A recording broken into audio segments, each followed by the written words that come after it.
Have you ever looked at a flight radar and noticed something strange? A vast expanse of Asia appears completely empty. Planes crisscross the globe day and night, flying over oceans, jungles, and deserts. But here, nothing. This isn't an error. It's one of the most dangerous no-fly zones on Earth.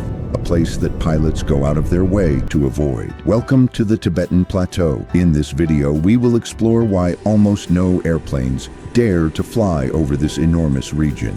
The reasons extend beyond politics or airline preferences. They involve a combination of extreme altitude, violent weather, and terrifying isolation. Let's dive into the forbidden skies of Tibet. Commercial jets typically fly at altitudes around 33,000 feet.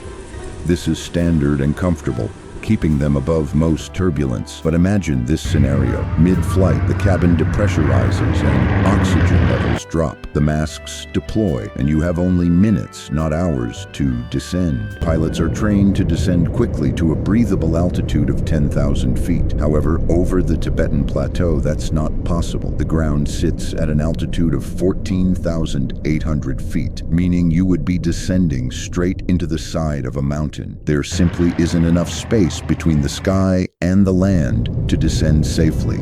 In a life or death emergency, every second counts. In Tibet, there's no margin for error. The danger doesn't end with high altitude. The Tibetan Plateau generates its own extreme weather systems.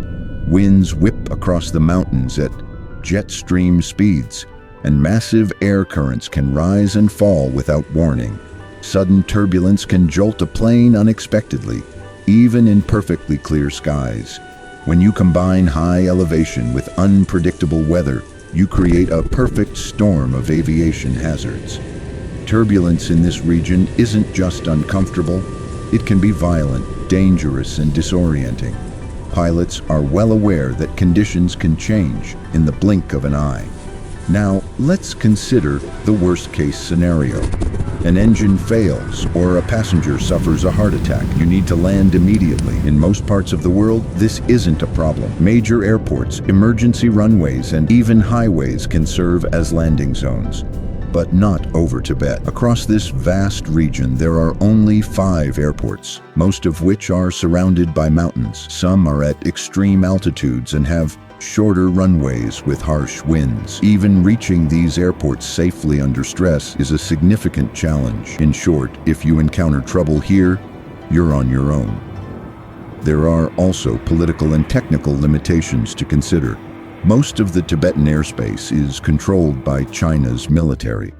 Foreign aircraft require special permissions, which are not easy to obtain. Additionally, navigation systems, ground radar, and GPS do not always function well in these mountainous areas, complicating flight planning and increasing risk. So even if altitude and weather were manageable, pilots would still be flying blind. Could things change in the future? Perhaps. New aircraft might be better equipped with improved oxygen systems, pressurization, and advanced autopilot technology. Military and experimental aircraft have flown over Tibet, but not without caution. Commercial airlines, however, continue to reroute flights, even if it means additional time and fuel costs. When risks are this high, safety always takes precedence. So the next time you look at a map of the sky and notice that mysterious gap over Asia, you'll understand the truth. It's not a glitch. It's not forgotten. It's deliberately avoided.